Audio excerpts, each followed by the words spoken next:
Olá, vai começar mais um Desculpa Alguma Coisa, o programa que você pode escutar como podcast, mas é muito mais legal quando você assiste no YouTube de Universa ou no canal UOL, até porque daí você vai poder ver essa deusa gata.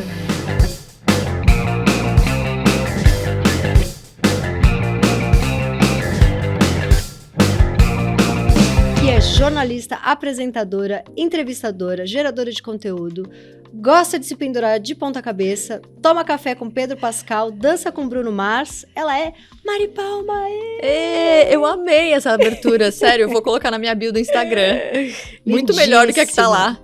É, gostou? Amei, tá amei. Bom. Olha, gostei muito das tatuagens. Vamos ver um pouco de história das tatuagens. Nossa, Tati, vamos lá. Vamos Primeiro, lá. Oi, gente, tudo bem? Tudo bem? Alô. É um pouco esquisito estar desse lado aqui, né? Como você disse no começo, sou entrevistadora, então eu tô no exercício aqui de ser entrevistada, então a gente vai junto. Vamos tirar todas as verdades. Vamos aí. lá. Bom, tatuagens. Eu tenho muitas tatuagens pro meu pai.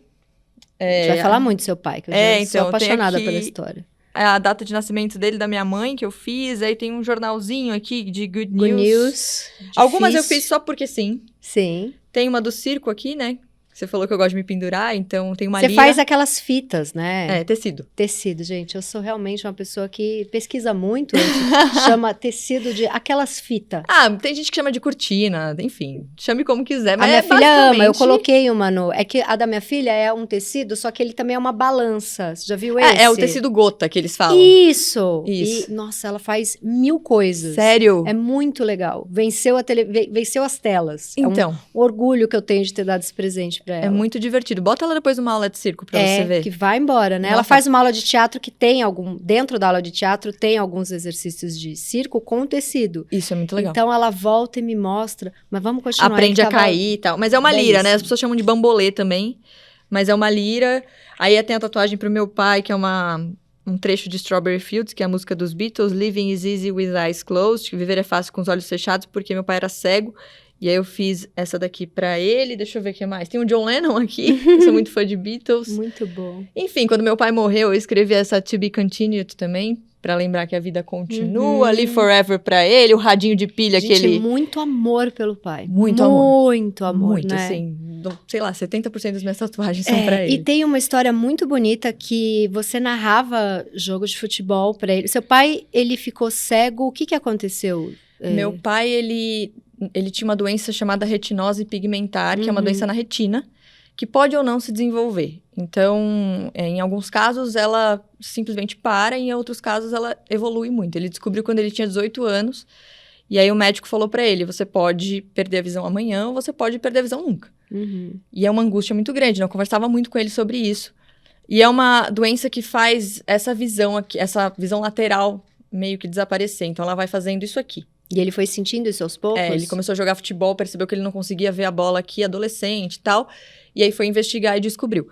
E aí ele perdeu a visão, eu tinha uns 10 anos mais ou menos, ele tinha uns 45, quase 50. Eu lembro do meu pai enxergando, dirigindo ainda, mas eu era muito pequenininha. E aí a gente teve que aprender a viver com aquela nova realidade. E eu cresci com isso, porque eu tinha 10 anos, então minha adolescência inteira foi meio que... Ele trabalhava com o quê? Meu pai era autônomo, né? Ele teve muitos negócios, assim. Ele tinha escritório de despachante, ele tinha várias coisas. E só aí, que quando ele ficou cego, mudou completamente. Mudou tudo. completamente. Aí minha mãe, que também é uma personagem bem forte na minha história, assim, ela meio que assumiu à frente das coisas pra cuidar da gente. E ele era o cara que ficava resolvendo as coisas no telefone em casa. Tá.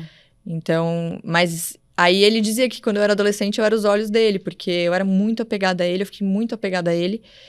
E aí a gente assistia jogos do Corinthians e aí ele ficava com o radinho, que é o radinho que eu tenho aqui, o radinho de pilha. E aí acontecia um gol, aí ele falava, filha, mas como é que foi? Ele veio por onde? Como é que é? Não sei o quê. E aí foi por isso que eu fiz jornalismo, inclusive, né?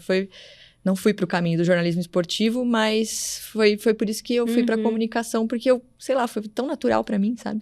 E esse amor todo, essa adoração toda por ele era um pai o quê? Brincava muito, conversava muito? O meu pai, ele era eu tenho poucas lembranças do meu pai enxergando, como eu disse, mas eu acho, e eu conversei muito com ele, pode parecer complexo o que eu vou falar, mas eu acho que a perda da visão trouxe pra ele uma serenidade e uma maturidade, uma evolução espiritual muito grande. Depois de ter sofrido muito, ele virou talvez a pessoa mais agradável que existe, assim. Hoje eu vou na padaria e as pessoas lamentam ainda hoje o caixa do mercado que viu ele uma vez na padaria com a minha mãe e fala, putz, seu pai, que saudade, porque ele tinha uma coisa, é difícil de explicar a energia que ele tinha, mas ele era quase um imã de pessoas. Quase todas as festas que eu fazia, às vezes meu aniversário, quando eu via, todos os meus amigos em volta dele. Meu pai, ele ouvia muito bem, ele era um cara muito sereno, então com qualquer problema que eu tivesse, eu sentava do lado dele no sofá e era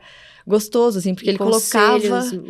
muito bons. E ele colocava as coisas sob perspectiva pra mim, né? Eu sempre falava assim, putz, eu tô reclamando do meu trabalho, às vezes uma coisa me irrita e tal, eu chego em casa e ele, que poderia estar reclamando de qualquer coisa, abre a porta pra mim sorrindo sempre. Então... E é você e 2 irmãos? Eu e 2 irmãos mais velhos. Mais velhos que você? Sim. Tá. E aí, quando você tinha 10 anos, ele perde completamente a visão, mas você perdeu seu pai recente. Eu perdi em 2021. O que aconteceu?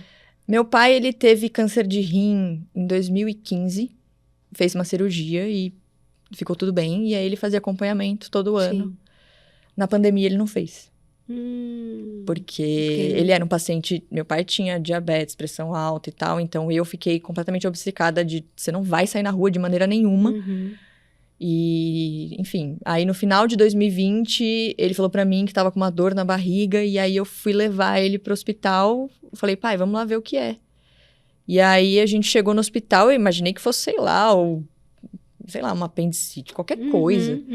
E aí a médica meio que falou pra gente, seu Luiz, qual foi a última vez que você fez um check-up? E aí ela falou, você tá com câncer em estágio avançado. Nossa. E a gente foi pra ver uma dor, e aí Isso 2020? Final do ano. E aí eu entrei em pânico completamente. Você tinha que idade? 2020, eu tinha 31 anos. Você tem 36. 36, E aí eu entrei em completo desespero, assim, porque eu briguei tanto pra não perder ele durante a pandemia. Eu fiquei completamente obcecada em proteger ele na pandemia. E aí veio, depois de um ano que você tá ali, né, tentando cuidar das pessoas. E aí vem essa notícia. E aí eu lembro que quando veio o recado da médica, assim, eu larguei... Tadinho, ele até brinca com isso, né? Depois brincou com isso, porque eu larguei ele no consultório e eu saí pro estacionamento e comecei a falta de ar, chorar. E aí, quando eu voltei, porque eu não queria que ele me visse daquela maneira, quando eu voltei, ele falou, você entrou em parafuso, né? Aí eu falei, pô, pai. E aí, enfim, a médica falou, você vai ter que ficar do lado dele. Aí eu achei bonitinho que ele falou assim, essa aqui não sai do meu lado desde que nasceu. E aí, deu 5 minutos, começou a aparecer gente no hospital, primo, prima, meus amigos. Todo mundo amava muito. A enfermeira falou pra ele, seu Luiz, o senhor tem filho, hein? Tava a sala de espera, umas 10, 15 pessoas, Jura, assim. amigos dos seus irmãos? Só no diagnóstico. Nossa, só no dia que ele descobriu, já tinha isso tudo. Tava todo mundo... Nossa, que figura muito amada. Ele tanto que até hoje, assim, as pessoas ainda mantêm ele muito vivo, assim, eu fico muito feliz por isso. Nossa. E aí você tinha 30 anos, seus irmãos já tinham que idade? Meu irmão, eles são 5 e 7 anos a mais do que eu. Então, 35, 37. E aí foi aquela coisa... e aí a gente rápido já tava bem avançado, só que eu não queria não lutar, né? Então, ele também não. E aí a gente correu atrás dos melhores tratamentos e fez tudo que pôde. Só que como ele já era... ele já tinha 70 anos, já tinha outras doenças associadas, o corpo dele já estava muito fraco também para aguentar um tratamento daquele, uma mesmo doença assim, daquela. Jovem, né? 70 anos, muito jovem. Muito jovem. E aí, enfim, foram 3 meses, ele morreu no dia 13 de março. 3 meses de descobrir. 13 de março de 2021. E aí foi muito difícil. Ou seja, ele era uma pessoa que também não reclamava, porque imagina a dor que ele devia estar, e ele falou, uma dorzinha. Não reclamava de nada, nada. E assim, eu percebi que o tratamento é muito agressivo, o tratamento, né? E eu percebi que às vezes eu sentia que ele estava fazendo o tratamento mais pela gente do que por ele. Sim. Sabe? Então, eu comecei a ver o meu pai desaparecendo, sabe? A vida dele desaparecendo. E é muito difícil isso. E aí eu aprendi uma coisa, assim, naquele momento que é... Às vezes a gente tem aquele egoísmo do tipo, eu quero que você viva a qualquer custo. E aí, em determinado momento, eu falei, ele não merece viver, sabe? E aí ele acabou tendo uma piora, foi pro hospital. A gente achou que ele tinha ido pro hospital pra se tratar e voltar pra casa. Ele não voltou pra casa, ele acabou morrendo no hospital. Mas foi, assim, é estranho dizer isso, mas eu fiquei, de certa maneira, em paz que ele descansou. Não estava mais sofrendo tanto. E é uma coisa meio que... Tentei transformar aquilo sobre ele, não sobre mim, sabe? E como foi... O que faz depois de uma dor dessa? O que você procurou? O que mudou? Eu afundei, Tati, muito. Assim. Logo que ele faleceu. Muito. Eu sempre Você trabalhava na Globo ainda? Não, na CNN. Você já estava na CNN? Já estava na CNN. Foi quando eu estava fazendo o CNN Tonight com a Gabi Prioli e o Karnal. Sim. E eles foram maravilhosos, assim, assumiram, se preocupa com a dor que você está sentindo agora. Aí você tirou um tempo... Tirei um tempo. Sem trabalhar. O meu irmão mora nos Estados Unidos, veio pra cá, então foi uma coisa que a gente meio que teve que viver ali em família, mas é muito difícil Sua mãe tava com ele, eles Minha mãe casados também. Minha mãe também afundou muito, assim. Mas é isso, eu sempre disse, quando eu era adolescente, eu dizia que quando meu pai morresse, seria a pior dor da minha vida. Eu sempre dizia isso e eu tinha uma coisa que todo ano novo eu falava assim, eu não sei se meu pai vai estar aqui no ano seguinte. Depois que ele foi ficando mais velhinho, que você vai percebendo a mudança na mão, você vai percebendo as mudanças do tempo na pessoa que você ama, e aí começou a me assustar a passagem do tempo. E aí, no final do ano, no ano anterior que ele morreu, no Natal, a gente não tinha ainda descoberto a doença dele, foi 2 dias depois do Natal que a gente descobriu. E aí, eu meio que briguei com ele no Natal, porque a gente ia passar o Natal só a gente, por causa da pandemia. Aí já tava um pouco mais flexível, mas eu ainda tava muito preocupada com ele. E ele chamou um primo nosso, sem eu saber, que é um quase filho dele. E eu, do meu lado muito egoísta, ia ser o Natal na casa deles, eu falei, pai, por que você não devia ter chamado? Porque você não sabe o quanto eu me preocupo com você? E não sei o quê, e fiquei Por causa da Covid. E fiquei muito irritada com ele. Eu falei, parece que você não leva a sério as coisas e tal. Aí ele virou pra mim e falou, filha, é a minha casa. Ele é quase o meu filho e eu sei o que eu tô fazendo. E aí, antes da ceia, eu conversei com ele, fui lá. Eu tava, sabe, parecia 2 adolescentes, os 2 emburrados, cada um no canto da sala. Aí meu irmão falou pra mim, vai lá falar com ele. E aí eu fui, e aí eu abracei ele e falei, pai, você não tem ideia do medo que eu tenho de te perder. Aí eu abracei ele muito forte, ele me abraçou, e ele falou, você vai me aguentar por muito tempo ainda. Isso foi um Natal antes? Foi 2 dias antes de descobrir a doença. Nossa. Aí 3 meses depois ele foi embora. E aí, aquele medo que eu tinha do ano novo que ele não estaria aqui... aconteceu, sabe? Sim. Então é muito difícil você voltar pra casa sem a pessoa.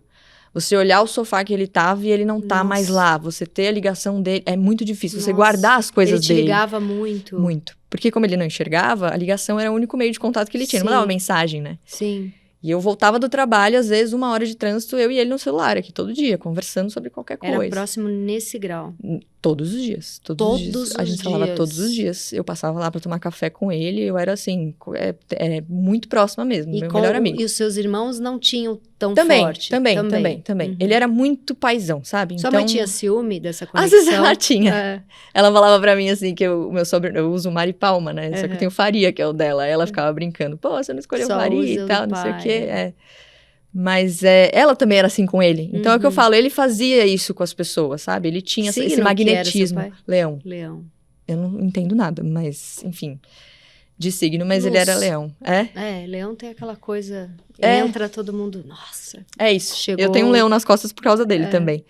Mas, enfim, é muito difícil se recuperar dessa dor. Eu passei 1 ano, assim, bem no fundo do poço, assim, sabe? 1 ano mal. Até o final do ano de 2021. Eu saía do quarto só pra trabalhar. Assim, eu ficava pedindo comida e vendo série e dizia que é porque eu era assim, sabe? Eu sou uma pessoa que gosta de ficar em casa, eu sou uma pessoa caseira. Novinha, né? E aí eu falava, parece que eu não tava muito entendendo ainda muito bem, e aí na virada do ano seguinte, começo de 2022... Você era casada ainda com seu ex-marido nessa namorando. Época? Tava namorando. E aí depois, no começo de 2022, eu comecei a querer voltar pra vida de novo, assim, sabe? E você ficou um tempo, quanto tempo sem trabalhar na TV? 1 semana. Foi 1 semana. Caramba. Foi 1 semana. É porque eu também... achei que você ia tirar um pouco mais. Eu não... É que trabalhar às vezes, é o que também faz a gente continuar, né? E eu pensei muito no que ele ia querer pra mim, sabe? E assim, como a doença foram 3 meses, a gente, de certa maneira, mesmo que tivesse em negação, já tava meio que se preparando pra aquilo. Não foi uma coisa repentina, sabe? Apesar de ter sido essa sensação. Sim. Então, eu já tava perdendo meu pai há 3 meses e eu não tinha contado pra ninguém. publicamente. Eu escolhi viver essa dor. Isso na época você não falou, né? Não. Só quando você perdeu mesmo. Só quando eu perdi. Porque eu sei que as pessoas gostavam muito do meu pai e eu não queria que a atenção fosse nisso, sabe? Eu não queria, sei lá, sair na rua e as pessoas perguntarem como ele tava. Eu acho que eu queria mais viver aquilo no privado. E aí, enfim, eu meio que já tava me despedindo dele, sabe? Então foi uma semana que a gente ficou em casa como família e a gente tentou ressignificar o luto no sentido de não vamos ficar como família aqui chorando na sala. Vamos lembrar dele, vamos falar sobre ele, vamos dar risada das coisas dele, vamos... Obviamente, tinha momentos que a gente caía e chorava de desespero, porque você quer a pessoa, mas a gente tentou ressignificar, Você, sabe? sua mãe e seus irmãos. E as crianças, ele tinha netos, né? Então, como é que você vai contar para as crianças? A neta mais velha dele tinha 5, 6 anos e... Enfim. E ele devia ser maravilhoso com os netos. Tanto que até hoje, ela tem 9, passa uma borboleta e ela fala, vovô. Ai. Ela fala, o vovô gostava disso. E os menorzinhos também, que tinha 2 anos. Lembra, aniversário dele, a gente solta a bexiga pra ele, eles escrevem recadinhos, a gente mantém ele muito vivo pra ele, sabe? Então... Mas aí, você passou por isso, primeiro você afundou. E aí você procurou alguma coisa, tipo, mudou sua relação com espiritualidade, você se aproximou de... O que você fez? Eu já tinha nunca vivi um luto desse tamanho. Eu fico pesado. Querendo saber o que faz. Eu já tinha uma relação muito forte com a espiritualidade antes dele morrer. E com ele, inclusive.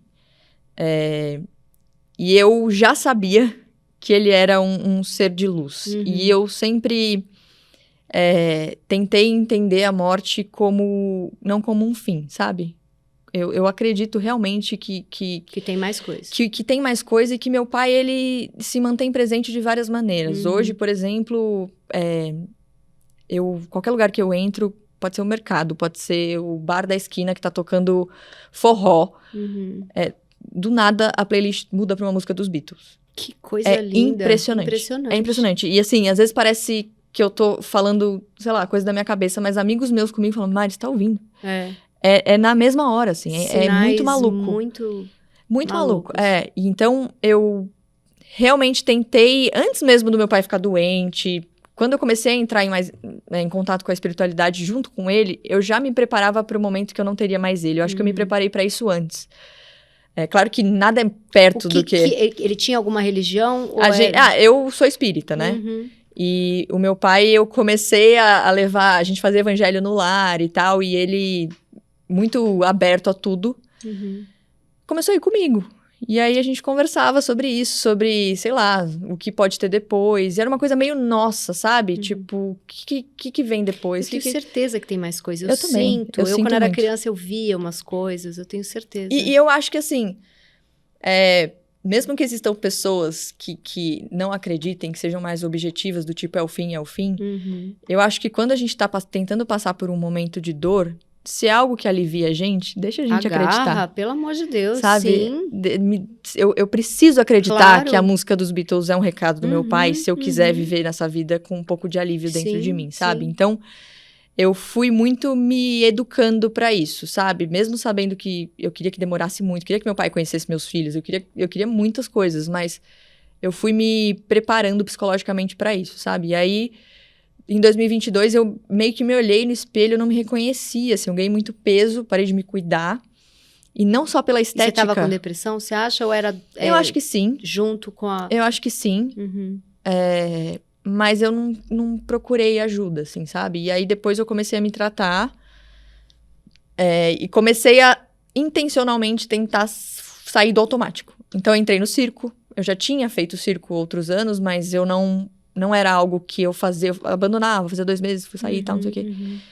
E aí eu comecei a forçar algumas situações pra eu tentar sair daquilo. Aí eu fui pro circo, sei lá, voltei a fazer Muay Thai, que é outro exercício, que eu me encontrei no exercício, vai.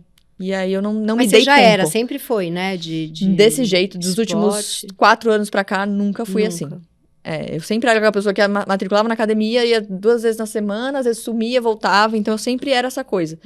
Aí eu agarrei o exercício, assim, de não faltar nenhum dia. E te fez voltar, se você se sentiu bem. Deu, sei lá, 2 meses eu comecei a perceber que eu tava me sentindo melhor, assim. É uma sensação de vida que vem de dentro de você, assim. E hoje você faz o quê? Você faz o Eu hoje sou tecidos? completamente descontrolada, assim. Mas obviamente com acompanhamento, viu, pessoal? Mas eu faço Muay Thai segunda-feira, circo terça, pilates quarta, dança quarta, circo sexta. É louca.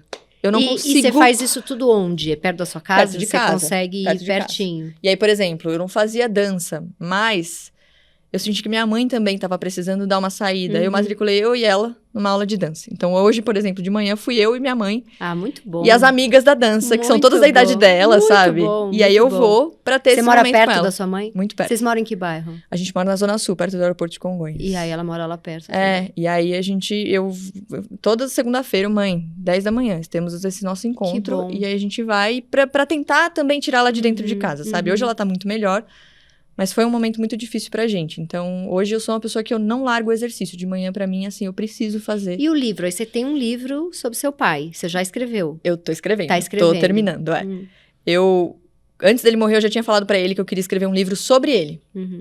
Porque eu queria contar um pouco da história dele, de como ele lidou com a perda da visão. Como chama o livro? Aí não tem ainda, tá tipo Cartas pro Meu Pai, por enquanto. Tá. A gente ainda tá decidindo. Mas acabei não conseguindo, não deu tempo de fazer esse livro sobre ele. E aí, quando ele... Você perguntou bastante sobre a história dele? Sim. Enquanto ele estava por aqui? Sim, ele falava bastante, principalmente sobre como ele era jovem. Ele era um cara cheio de vida, ele gostava de sair com os amigos, ele era aventureiro, ele era radical. Então, por isso que é tão estranho pensar que quando ele perdeu a visão, ele parou de fazer tudo isso, sabe? E eu queria contar um pouco sobre a vida dele antes. Só que depois que ele morreu, eu me encontrei com ele escrevendo. Então, às vezes eu fazia posts no Instagram, do tipo, pai, aconteceu isso. E aí as pessoas falavam, Mari, que legal ouvir você falar sobre ele como se você estivesse conversando com ele. E aí veio uma proposta de uma editora para eu escrever um livro sobre mim. Sobre autenticidade. Só que aí eu, conversando com a editora, eu falei, gente, eu agradeço a proposta, mas assim, eu me vejo numa posição de extremo privilégio para fazer um livro para dizer para alguém, seja quem você é. É muito fácil para mim falar isso, né? E aí eu falei, eu não quero me colocar nessa posição. Eu agradeço que as pessoas se identifiquem dessa maneira e tal, e posso falar sobre isso, mas e se a gente incluísse a autenticidade ou esse assunto e eu escrevesse um livro de cartas pro meu pai para falar sobre o luto e como eu venho ressignificando isso? E a editora foi maravilhosa, falou, claro, vamos nessa, achei muito legal. Porque eu falei, eu acho muito mais... pra falar a verdade, eu não gosto de livro caga-regra, sabe? Nossa, entendo total. Ensinar os outros a viver. Eu não quero fazer isso. Então, o que eu quero fazer? Eu quero contar um pouco da minha Até dor. porque você não veio de uma trajetória de periferia, mulher preta que sofreu um monte de...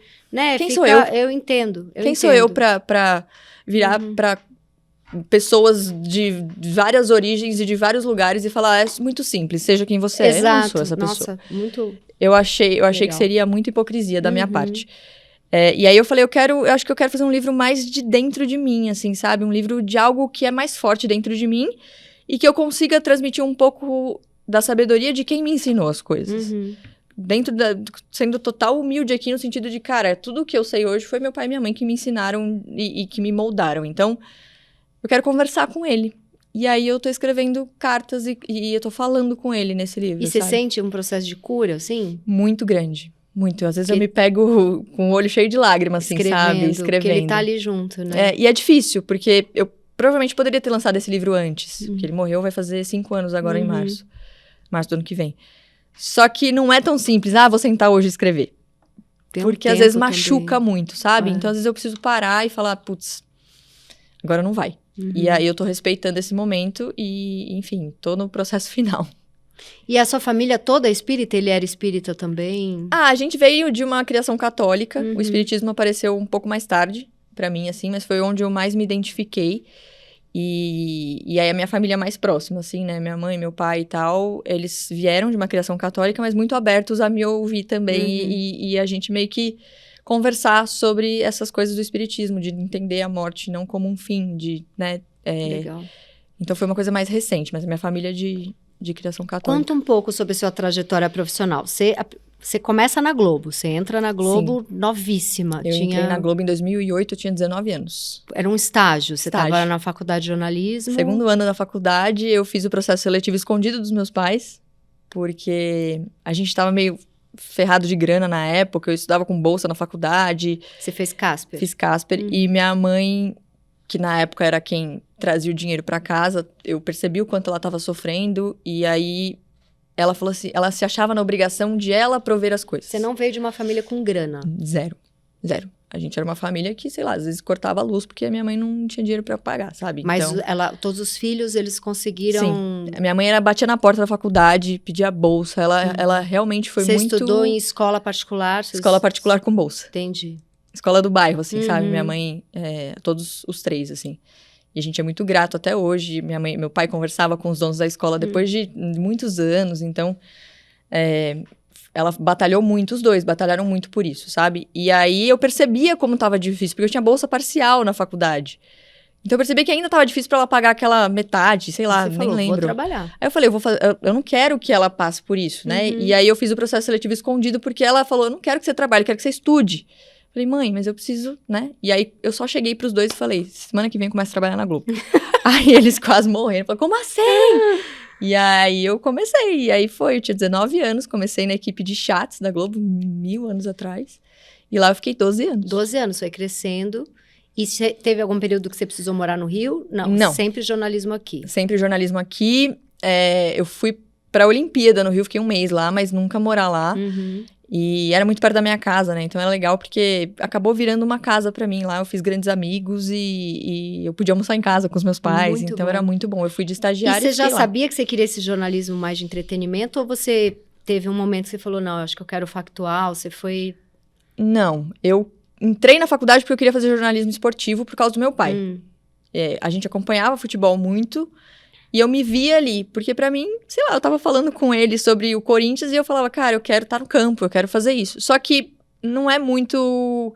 A gente não controla muito o nosso caminho, né? Então eu comecei trabalhando com internet, quando a internet era muito pequena, era o cantinho da redação. E aí eu fui pro G1, fiz o Factual um tempão, trabalhei no site do Bem-Estar com saúde, que foi muito bom, eu amei, me apaixonei pela área da saúde. E aí veio o G1 em um Minuto, em 2015. Que foi onde você bombou, né? 7 anos depois. Acho que foi a primeira vez que eu te vi. Jamais imaginei que aconteceu o que aconteceu. E aí me colocou na frente da câmera da TV em rede nacional. Porque até então eu fazia vídeos pra internet só. E aí eu falei, nossa, o que tá acontecendo? As pessoas... Eu realmente, naquele momento, via o meu trabalho como... Eu vou chegar, fazer o que eu tenho que fazer e voltar pra casa. Eu não tinha parado pra pensar na consequência que ele teria. E aí, sei lá, a coisa... fugiu do meu controle, começou a ser assim. reconhecida na rua. Meu pai começou a ser reconhecido na rua. Juro pra você. Às vezes no caixa de mercado ele ia almoçar com a minha mãe e falava, você não é o pai da Mari? Aí ele se achava, porque né? você falava muito, você fala muito deles na... Ele foi no encontro, a Fátima chamou ele pra ir lá umas 2, 3 vezes. Que legal. Então, foi muito interessante, assim, perceber esse movimento, mas eu jamais imaginei que eu iria pra esse caminho do entretenimento, porque... Depois do G1 Minuto, eu fui pra CNN trabalhar com hard news no jornal, mas eu comecei a perceber, e aí a vida vai me surpreendendo.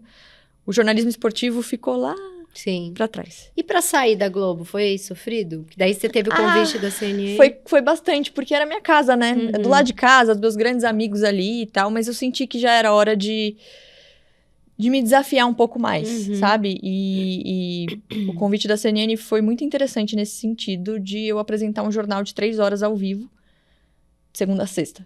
Então, eu achei que seria um desafio muito grande. Não sabia que ia ter a pandemia, porque o convite veio em 2019, a CNN estreou no dia que a pandemia... Nossa. E aí você continuou indo gravar todo dia lá? Você tinha que fazer teste de Covid todo dia? A gente continuou fazendo todos os processos. E aí meus pais em casa, meus irmãos em casa. E aí eu saindo todos os dias. Só que aí a própria CNN, e eu fico muito feliz. Mas você já morava sozinha há um tempo? Já. É que era pertinho. Eu morei sozinha. Meu primeiro apartamento que eu comprei foi na mesma rua dos meus pais. Então eu muito descia. grudada aos pais. Muito eu descia a pé pra pegar almoço e tal. Eu ficava sempre com eles. E aí a CNN mesmo, eu fico muito feliz com isso, viu que eu talvez funcionaria mais no entretenimento, porque no jornal, quando eram coisas de entretenimento, meu coração dava pra ver, assim, era uma coisa que Agora Sim. eu tô em casa, sabe? Você ficava mais relaxada e mais feliz. Porque eu acompanho isso, filmes, séries e tudo. Em que momento você falou, eu também vou gerar conteúdo, eu não vou ficar só aqui? E já tem um tempo, né? Já. O G1 em um Minuto trouxe uma audiência pra internet, pras minhas redes sociais, que eu não esperava. Uhum. Porque eu tinha lá meus 500 seguidores. Mas naquela época eu não podia fazer nada, né? Porque você tá no jornalismo factual, Sim. que te limita por razões óbvias, né? Que você também não pode se atrelar a nenhuma marca, nem nada. Mas eu não sabia direito o que fazer com aquela audiência. Uhum. Que bombou assim que você começou a ficar conhecida. Eu cheguei a 1 ali, milhão sua em cara menos de um ano, assim, sabe? Nossa. E aí eu falei, o que eu faço com isso? Aí na minha cabeça era, eu vou continuar fazendo o que eu sempre fiz, que é postando minha família, meus cachorros, comida e meus amigos, é isso. Então eu demorei pra, de certa maneira, começar a entender aquela parte da minha vida também como algo que eu poderia explorar profissionalmente, até porque eu não podia na época. Então, quando eu fui pro entretenimento, mais especificamente quando eu fui pra Ana Maria, que foi um pouco antes de eu ir pra CNN, que aí eu comecei a perceber que eu poderia ser também uma pessoa na internet ali, Sim, sabe? porque aí no entretenimento tá liberado, né? Você não poderia fazer publi, mas você poderia ser uma geradora de conteúdo que é do jornalismo factual também? Não, porque daí também não vai atrair publi, não faz sentido, porque o publi é o que paga a gente poder ter um canal nosso. Assim como a Globo tem o horário comercial. Mas eu não pensava nem necessariamente em publicidade na época, porque pra mim era muito distante. Eu pensava mais em como eu vou ter essa presença aqui, o que as pessoas querem ver. Só que como eu já trabalhava muito com jornalismo no meu dia a dia, eu não queria fazer mais jornalismo quando eu chegava em casa. Claro. Eu queria, sei lá, acho que as pessoas começaram a me reconhecer como algo mais vida, sabe? Tipo, a gente quer acompanhar o seu dia a dia e como é o seu dia. E eu não queria que fosse mais um trabalho naquele momento. Mas aí hoje eu fui pro entretenimento, a CNN me abriu esse espaço, que hoje é, enfim, maravilhoso lá dentro, que é basicamente tudo que tem entretenimento lá dentro sou eu que faço.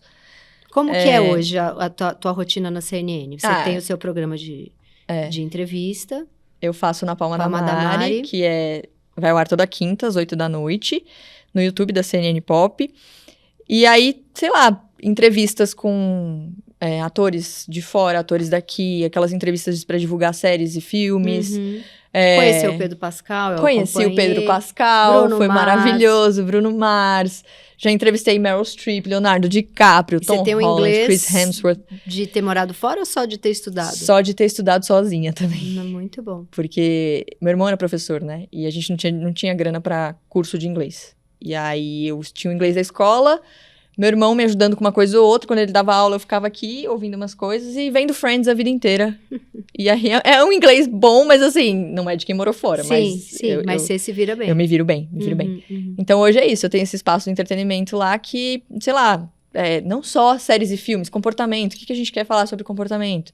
Mari, o que a gente pode falar sobre essa matéria aqui? Então é um espaço de liberdade e criação muito grande que eu tenho lá dentro. Eles te dão essa abertura lá. Muito. Eu fico muito feliz, assim, porque... E o seu YouTube faz um tempo, né, que você não coloca coisas. Não, tô indo toda semana lá, firme e forte. Firme e forte. Então sou eu que tô dizendo. Eu entrei no seu YouTube ontem, aí eu vi lá, acho que eu que não soube procurar direito. Acho não, tenho certeza. Eu vi que tinha uns lá que estavam como últimos e que já tinham uns meses, assim. Não, postei essa semana, já é. Você tem tempo pra fazer... Mas aí você sente que um canibaliza o outro, assim? Você tem que divulgar o seu programa, mas você também... Porque o seu programa, você não consegue colocar corte no teu YouTube. Não, aí é o YouTube da CNN. Tem que estar na CNN, porque senão fica... Eu acho que hoje eu consegui construir um ecossistema, digamos assim, muito interessante, porque, por exemplo, a CNN, com os cortes do Na Palma da Mari, já alimenta o meu Instagram. Sim. Às vezes eu quero falar, sei lá, eu fiz um conteúdo esses dias sobre segurança da Apple, que eu fui como Mari na Apple, fazer um curso sobre isso. Falei pra CNN, gente, vamos subir juntos? Vamos. Então... Ah, legal. Você tinha feito pro teu canal. Mas a gente consegue... como eu disse, existe esse espaço de liberdade pra gente criar juntos. Só que o meu canal é um lugar que eu, sei lá, faço coisas mais de dentro da minha casa, coisas que eu saio falando. Tem um quadro Mas eu tenho a impressão que o seu Instagram é bem mais bombado ainda, né? É bem muito mais fácil bombar. Por que você acha? Porque eu não sei, sabia? É que eu acho que eu abri o canal do YouTube mais tarde também. Entendi.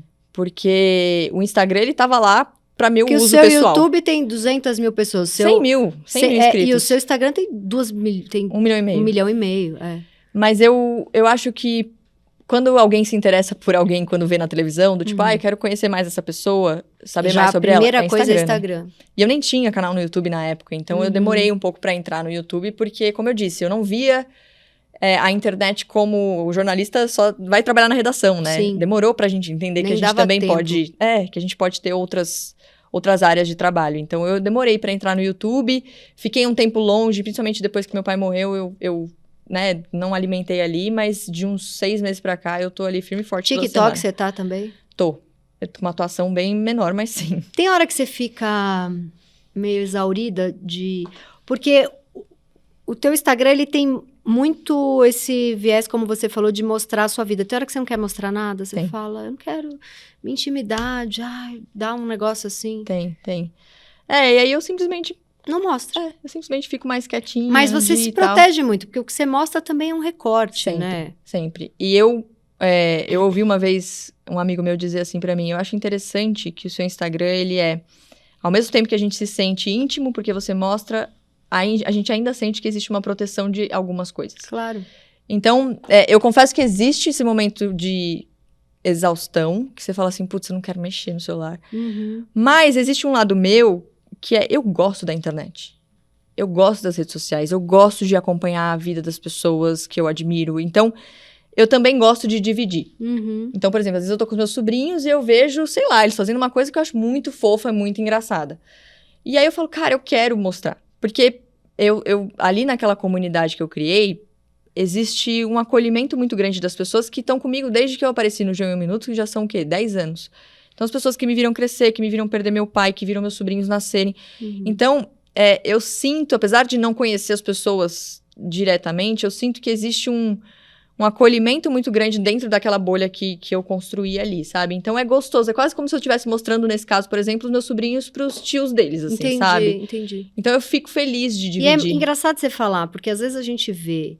Você é muito inteligente e você é muito self-made, porque você não nasceu numa elite, você correu atrás, o teu inglês é bom porque você correu atrás, você entrou na Globo porque você correu atrás, você não teve um padrinho de ouro, ou nasceu numa elite em que todos os seus primos e tios já eram do meio, né? Então você, ao mesmo tempo que você é muito esperta e corre atrás...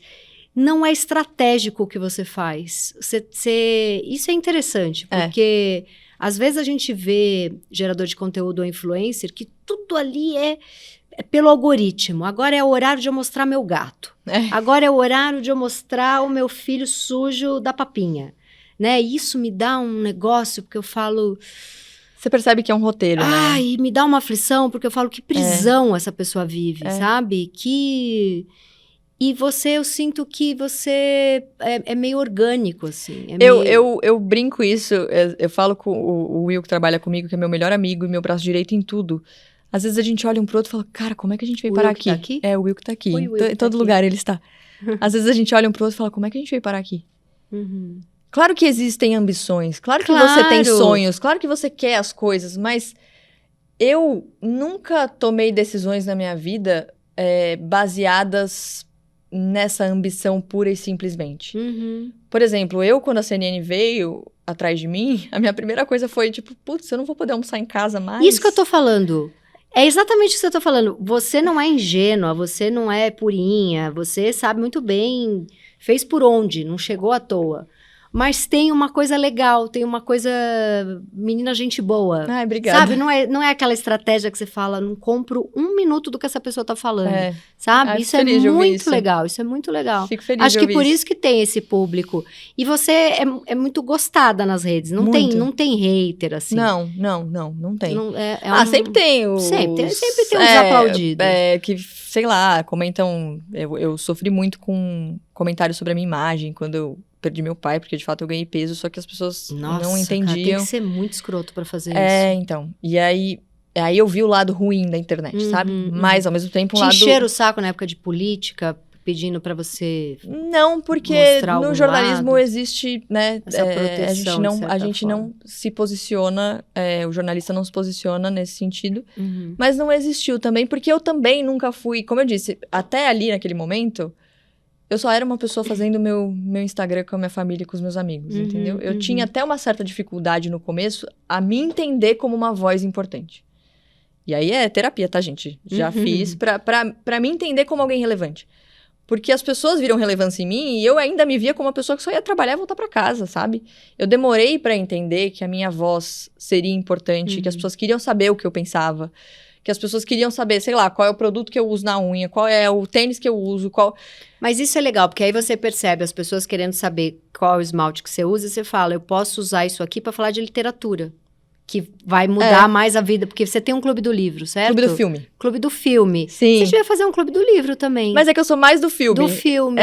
Então, isso é muito legal, porque aí um filme muda a vida da pessoa. Sim. É muito legal. Eu fico te seguindo lá, eu fico, ai... O clube do filme que foi... base é essa que ela passou, que ela tá belíssima? E eu não entendo nada de maquiagem, tá? É o que eu falo. Eu falei esses dias, falei, gente, eu agradeço que vocês querem saber qual base eu uso ou qual corretivo eu uso, mas assim...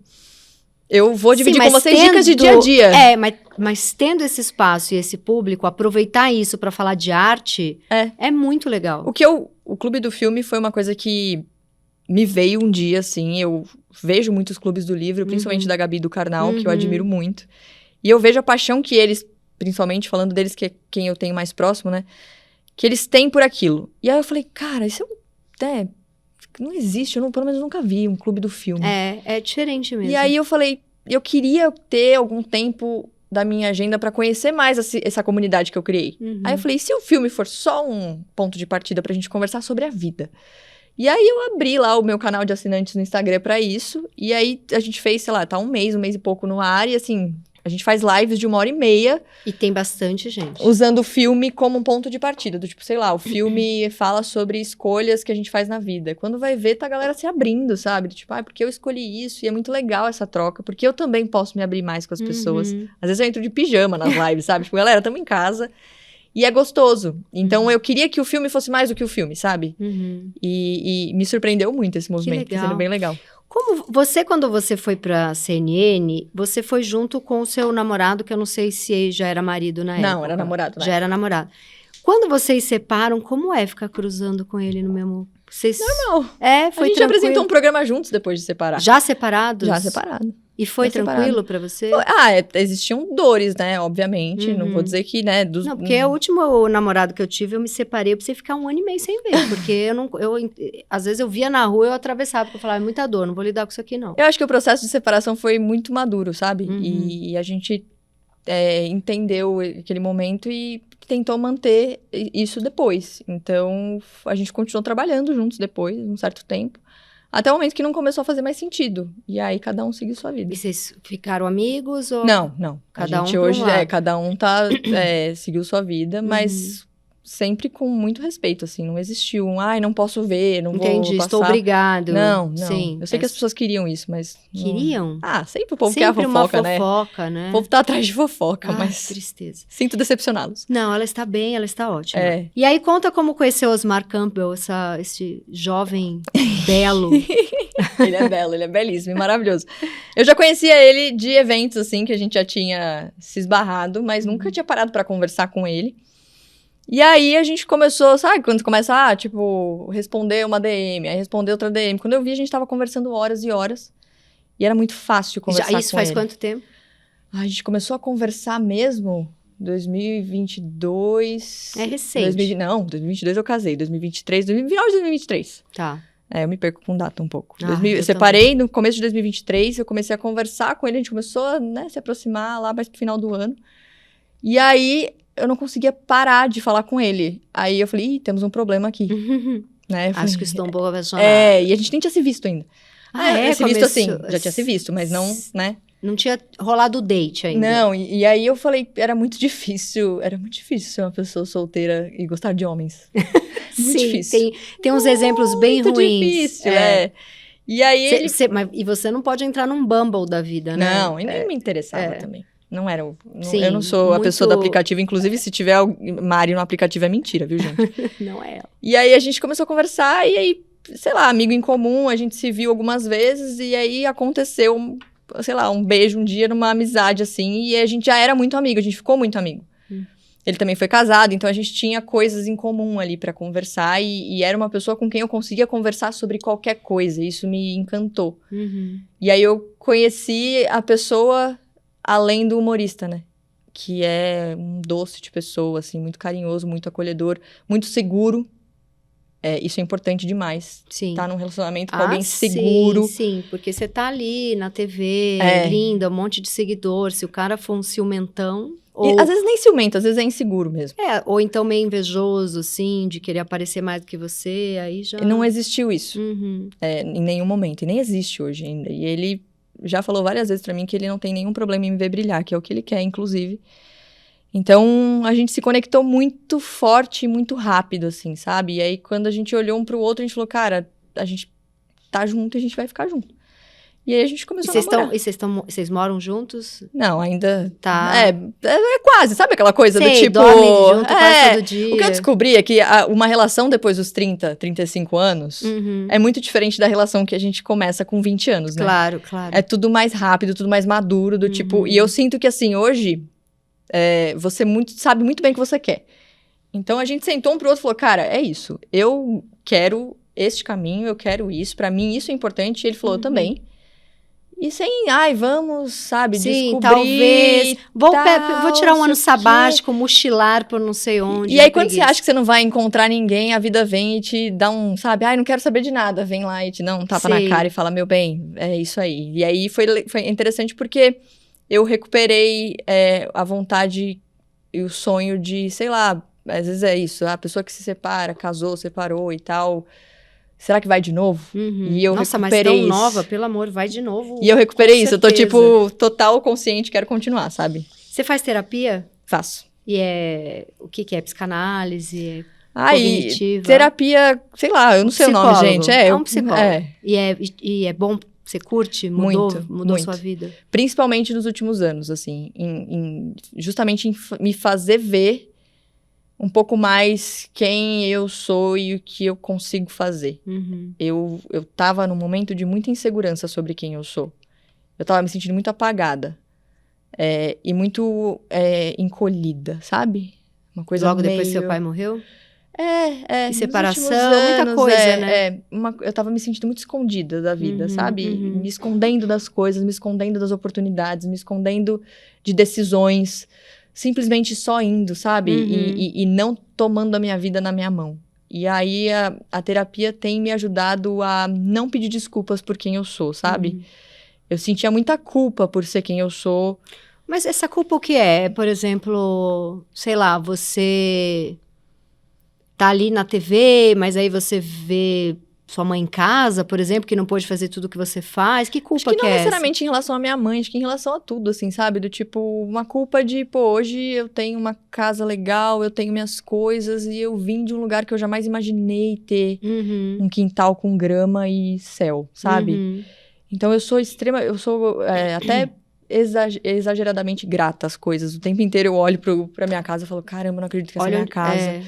Eu não acredito que eu tô aqui, tipo, eu venho de um lugar em que é isso, a gente cortava a luz porque não tinha dinheiro pra pagar e moramos de aluguel a vida inteira. Então eu sentia muita culpa por isso, sabe? Até porque aquilo que você falou, né, não foi uma coisa que eu fiz com estratégia, foi uma coisa que aconteceu. E eu fico muito feliz que aconteceu. Porque você ralou e tem talento. Sim. Mas não foi aquela coisa, tipo, um roteiro, sei lá, você não sentou aos 19 anos e fez o roteiro do sucesso, eu vou... puxar o tapete desse, brigar com esse, postar o meu horário do xixi esse horário. Eu até sou menos 10 estratégica, assim, eu deveria ser mais, assim, porque, por exemplo, às vezes eu falo, eu deveria ir em evento tal pra ser vista, aí eu falo, putz... Você tem saco? É isso que eu quero te perguntar. Eu tenho timidez. Então, é isso, eu tenho muita dificuldade, e o que a terapia vem me ajudando a entender, de aceitar quem eu sou, sabe? Eu ainda quero aceitar que eu sou a Mariana... Porque às vezes atrapalha, né? Porque você é toda caseira, fica lá na casa... meio complexo. E de repente na TV você tem um tamanho que...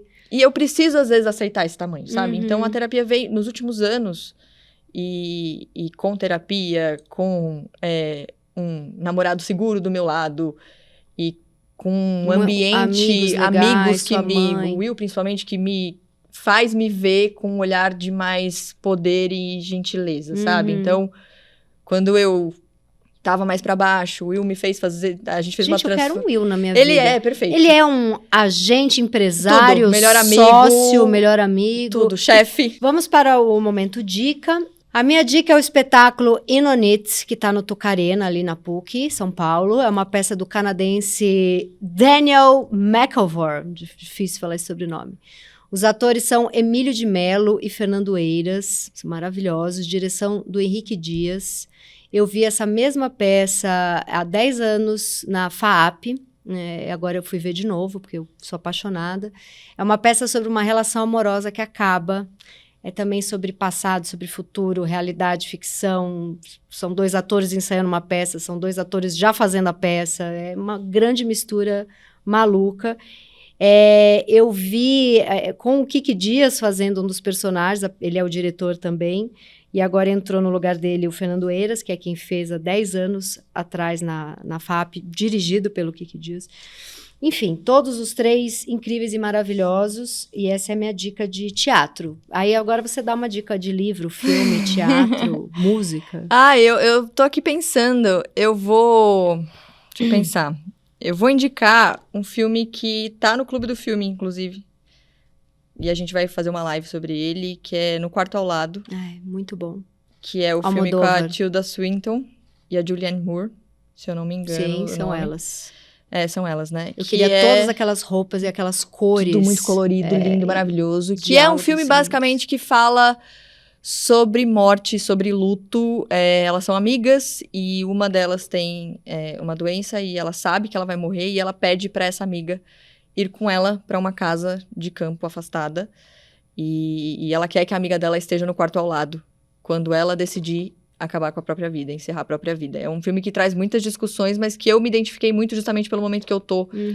De escrever sobre luto, de ver a morte de uma maneira menos... Sabe? Visceral, assim, sabe? De ver a morte como algo mais natural e enfim... Até com uma certa beleza. Esse filme, ele traz filme é muito bonito. Um pouco disso. Esse filme nem tem essa coisa de a vida continua depois. Não, ele tem até uma certa frieza. Mas como ele é muito bonito, tudo, esteticamente, tudo, ele dá essa sensação de continuidade, mesmo que não fale sobre isso. Até no final, né? Não vou dar spoiler aqui, mas quando ela encontra a filha dela e tal, então tem uma coisa de continuidade...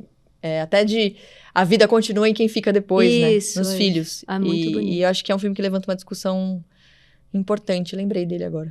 Mari, você é um arraso. Obrigada. Gostei demais de te conhecer. Obrigada, eu amei também. Não foi assustador estar do lado de cá. Eu tô sempre do lado da pessoa que entrevista, então obrigada por isso. Tirei a sua... como é que fala? Que é o que faz as pessoas que têm medo de avião terem muito medo de avião, que é não estar no controle, né? É isso. Eu sou extremamente controladora. Ainda bem que a gente não vai falar sobre isso, não. Porque, olha... Tá bom. Não, peraí. Haja terapia, socorro. Você é muito controladora. Muito. Como tá melhorando isso? Não sei se tá. Você tem medo de avião? Não. Então medo de avião não, mas eu sou controladora, eu sou, assim... Eu preciso saber tudo que tá acontecendo o tempo inteiro. Eu sei. Às vezes meu namorado tá dirigindo, eu sou aquela pessoa, tipo, você tá vendo o carro na frente? Você tá vendo o carro na frente? Você tá não sei o que lá? E com dificuldade em delegar tarefas. Total. Por isso que eu tenho o Will. Porque nele eu confio. Eu confio cegamente. Muito bom. Querida, obrigada. E obrigada a vocês terem ouvido, assistido. E até o próximo programa.